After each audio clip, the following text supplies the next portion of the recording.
রচনা সাকিবে আসতে চাই যে আসলে নির্বাচনের প্রস্তুতি, লেভেল প্লেইং ফিল্ড এবং আইন শৃঙ্খলা পরিস্থিতি কেমন সেটি নিয়ে এক এক দলের মতামত এক এক রকম, ভিন্নতা তো থাকবেই। একজন প্রার্থী হিসাবে আপনি প্রচারণায় গিয়ে বা আপনার আসনের যে পরিস্থিতি সেখানে বড় ধরনের কি কি ব্যত্যয় আপনার দৃষ্টিতে বা চোখে ধরা পড়ছে? সবাইকে সালাম এবং শুভেচ্ছা। আসসালামু আলাইকুম। নির্বাচনের প্রচার এখনো শুরু হয় নাই। না, এটা তো 22 তারিখ থেকে শুরু হবে এবং গিয়েছেন। আমি সেদিন মনোনয়নপত্র যাচাই বাছাইয়ের দিনে, বিশেষত আমাদেরটা ছিল 3 তারিখ, 3 জানুয়ারি। তো ব্রাহ্মণবাড়িয়ার জেলা প্রশাসক তিনি পরিষ্কার করে, এবং সেখানকার জেলা নির্বাচন কর্মকর্তা তারাও পরিষ্কার করে বললেন যে তারা খুবই ভিজিল্যান্ট আছেন, অর্থাৎ তারা খুব তদারকির মধ্যে আছেন। কেউ যদি নির্বাচনী আচার আচরণ ভঙ্গ করে, এখন যাদের মনোনয়নপত্র বৈধ হলো তাদেরটা আবার বাতিল হয়ে যেতে পারে। তো সেই ক্ষমতা তাদের আছে এবং আশা করি তারা এইটা ভালো করে পর্যবেক্ষণ এবং এই বিষয়ে তাদের তদারকির মধ্যে রাখবেন। আমাদের দিক থেকে যদি পরিষ্কার করে বলি যে নির্বাচনের পরিবেশটা একটা বড় চ্যালেঞ্জ হবে নির্বাচন ঘোষণার পরে। এর আগে তো নির্বাচনের তারিখ নিয়ে আমাদের রাজনৈতিক নানান রকম বিষয় গেছে, সেগুলো যখন আমরা অতিক্রম করেছি এবং আমাদের মধ্যে মোটামুটিভাবে কিছু পার্থক্য সত্ত্বেও নানান দ্বিমত আছে, তারপরেও শেষ পর্যন্ত একটা আদেশ জারি হয়েছে যার অধীনে নির্বাচন হচ্ছে।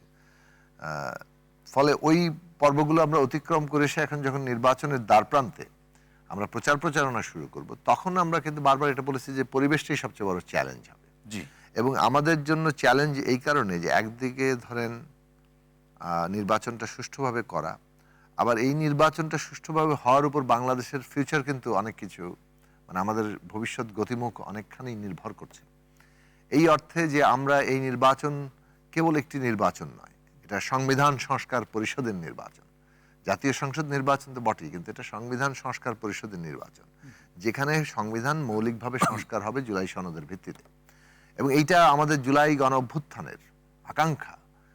এত রক্তের উপর দাঁড়িয়ে, আমাদের এত শহীদের রক্ত, এত আহতদের, এত তাদের স্বপ্ন, লড়াই যারা ছিলেন সকলের স্বপ্ন, বাংলাদেশটা গুণগতভাবে বদলাতে হবে। তো সেইখানে এই নির্বাচনে জনগণের অংশগ্রহণ, জনগণের একদিকে যেমন গণভোটে হ্যাঁ মতামত দেওয়া, অর্থাৎ জুলাই সনদকে হ্যাঁ বলা, অন্যদিকে এই পার্লামেন্টকে একটা ওই সংবিধান, একটা গণতান্ত্রিক সংবিধান প্রতিষ্ঠার জায়গাতে রূপান্তরিত করার কাজটা আমাদের সামনে। এটা এমন একটা জাতীয় কর্তব্য, এর সাথে কিন্তু সাধারণ সময়ের পার্লামেন্ট কিন্তু যে চ্যালেঞ্জগুলোর কথা আপনি বলছেন, এই চ্যালেঞ্জগুলোকে যেমন গল্পটা আলোচনায় না, মানুষের মধ্যে, আমি আবারও বলছি যে ফ্রম দি মানে গভর্নমেন্টের সর্বোচ্চ পর্যায় থেকে শুরু করে সর্বনিম্ন পর্যায়, রাজনৈতিক দল এবং সাধারণ ভোটার, আমাদের প্রত্যেকের উপলব্ধি করা দরকার যে একটা ক্রান্তিকালে, একটা সন্ধিক্ষণে আমরা বাংলাদেশ দাঁড়িয়ে আছি।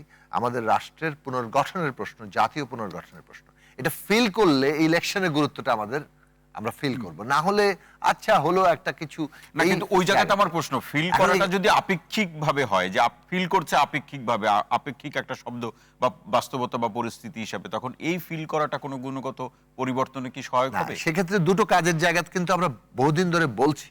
একটা হচ্ছে যে সরকারকে এখানে গুরুত্বপূর্ণ, রাষ্ট্রকে ভূমিকা পালন করতে হবে, সাধারণ পলিটিক্যাল পার্টিকেও ভূমিকা পালন করতে হবে।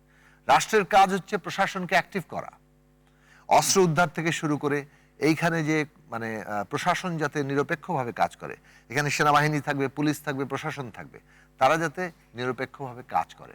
এখন গভর্নমেন্ট যদি এটা অ্যাক্টিভ না হয়, এবং গভর্নমেন্ট যদি এই জায়গাতে, ধরুন অনেক রকম ফ্যাক্টর আছে, কোন দল জিতবে আগে থেকেই দেখা যায় যে প্রশাসনের লোক ওইটা আন্দাজ করে এক ধরনের অ্যালিজিয়েন্স শো করতে থাকে, এটা আমাদের দেশের রোগ। এখন ধরেন এইটা যদি হয়, তাতে যে দল জিতবে তার জন্য কি এটা ভালো হবে? এই নির্বাচন যদি কোনোভাবে প্রশ্নবিদ্ধ হয়, তাহলে সেই দলের জন্য কিন্তু ভালো হবে না। ফলে মানে সম্ভাব্য বিজয়ী দলের কিন্তু এটা নিজের চিন্তা করা দরকার যে সুষ্ঠু নির্বাচন তার নিজের স্বার্থেই দরকার, এবং নির্বাচনকে যাতে কেউ প্রশ্নবিদ্ধ করাতে না পারে। এবং এইখানে মনে রাখা দরকার, প্রশাসনের মধ্যে পুরনো মানে ফ্যাসিস্টদের ভূতরা আছে, এবং তারা এই যে আমাদের একটা সুষ্ঠু নির্বাচনের মধ্য দিয়ে আমরা গণতান্ত্রিক উত্তরণে যাচ্ছি, যেটা আমরা যারা আন্দোলনকারী, তারা এখন যতই রাজনৈতিক বিরোধে থাকি না কেন, মনে রাখা দরকার ফ্যাসিবাদ বিরোধী আন্দোলনকারীদের সামনে একটা কঠিন পরীক্ষা টু দেশের সামনে, সারা বিশ্বের সামনে একটা সুষ্ঠু নির্বাচন হাজির করা, যেটা আমাদের গণতান্ত্রিক উত্তরণের ভিত্তি হবে। না হলে আমাদের পুরো অভ্যুত্থানের অর্জনটাই প্রশ্নবিদ্ধ হবে। তো এইটার জায়গাটা সবগুলো দলের উপলব্ধি করা থাকবে। গভর্নমেন্ট এটা যদি ভূমিকা পালন করতে ব্যর্থ হয়, তাহলে আসলে তারা দায়িত্ব নিয়ে দায়িত্ব পালন করার কাজটি করেননি বলে অভিযুক্ত হবেন। জি। দুই, আমরা সরকারের কাছে আহ্বান জানিয়ে আসলাম যে সরকার, নির্বাচন কমিশন, রাজনৈতিক দলগুলোকে নিয়ে যেভাবে আমরা কি বলে সংস্কার কমিশনে বসেছিলাম, রাজনৈতিক দলগুলোর প্রতিনিধিদের নিয়ে যদি একটা নির্বাচনের পরিবেশ মনিটরিং কমিটি করতো, মানে 6 মাস ধরে বলে আসছে, এইটা করার মধ্যে দিয়ে আপনি কিন্তু ইনসিডেন্ট যেখানেই ঘটবে, আমরা কিন্তু পলিটিক্যাল পার্টি একটা রোল প্লে করতে পারি। সেটি এখন আপনি আমাকে গালাগালি দিবেন মানে নির্বাচনী মঞ্চ থেকে, আমি পাল্টা গালি দিব, এইগুলো তো ধরেন মানে পুরোনো বন্দোবস্ত। আমরা নতুন ব্যবস্থা কি হাজির করতে পারছি মানুষের সামনে, যেখানে আমরা বলতে পারছি যে না, জনগণ ভোট দিবে, তার ভোট আমি শিরোধার্য করব, এবং সেইটা করতে গেলে সুষ্ঠু ভোটের জায়গাটা তৈরি করতে হবে। এবং এটা ফাজলামো কথাবার্তা নয়, এটা serious matter, serious business matter, এবং সেইটা আমাদেরকে করতে হবে। বিকজ ন্যাশনালি যদি দেখেন, ক্ষমতায় যাওয়াটাই বড় প্রশ্ন নয়, প্রশ্নটা হচ্ছে আপনি কি প্রক্রিয়ায় ক্ষমতায় গেলেন, এবং সেটার সহি কিংবা ন্যায্যতা আমাদেরকে ভবিষ্যৎ গণতন্ত্রের ভিত্তিটা দেবে। এবং এইটা উপলব্ধি করা আজকে সকল স্তরেরই, সকল পক্ষেরই খুব দরকারি।